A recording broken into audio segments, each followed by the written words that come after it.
Tomato, রসুন, পেঁয়াজ কুচি এখানে সব রেডি করে রেখেছি।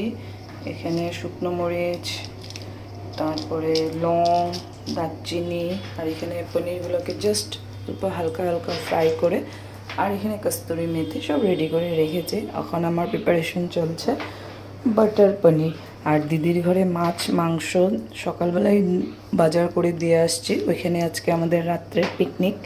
তো কে কোথায় কি করছো, আজকে কি খাবে, কি করবে, অল্প কমেন্ট করে জানিয়ে দিও। And enjoy your last day. Happy new year and হোম সার।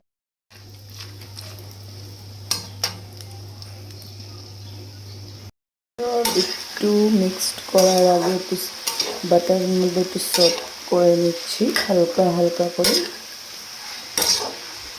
টমেটো একটু কাশ্মীরিও দিয়েছি, যেহেতু কালারটা সুন্দর আসবে। পেঁয়াজ, টমেটো, কাজু, রসুন, শুকনো মরিচ, কাঁচামরিচ সব একটু মিক্সিতে দেওয়ার আগে একটু হালকা সট করে নেব, তারপরে ঠান্ডা করার পরে মিক্স করে নেব।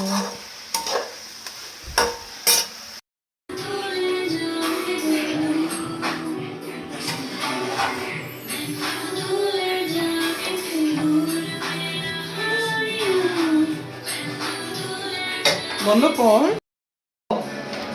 আমার বাটার পনির রেডি। তো নামানোর আগে একটু ধনেপাতা আর একটু কস্তুরি মেথি দিয়ে দিয়েছি।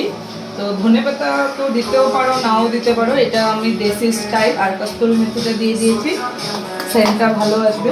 তো আমার বাটার পনির রেডি। বাটার পনির রেডি। এখন আমি এটা নামিয়ে ফেলবো, যেহেতু কস্তুরি মেথি আর ধনেপাতা নামানোর আগে দিয়ে দিয়েছি। তো এখন রেডি। কে আজকে কি কি বানাচ্ছো, কি খাচ্ছো, কমেন্ট করে জানিয়ে দিও। Bye bye. আমার দুপুরের এখন হলো বাটার পনির, আর এদিকে মাছের ঝোল হয়ে গেছে। পনির প্যাকিং করে নিয়েছি। এখন আমি চলে যাব আমার দিদিদের বাড়ি, যে আমার হাজব্যান্ডের দিদি, তো আমারও দিদি, ওদের বাড়ি চলে যাব রাত্রে। আজকে আমাদের ওইখানেই, তো ঘরেও খাওয়া দাওয়া করে চলে যাব। Bye bye.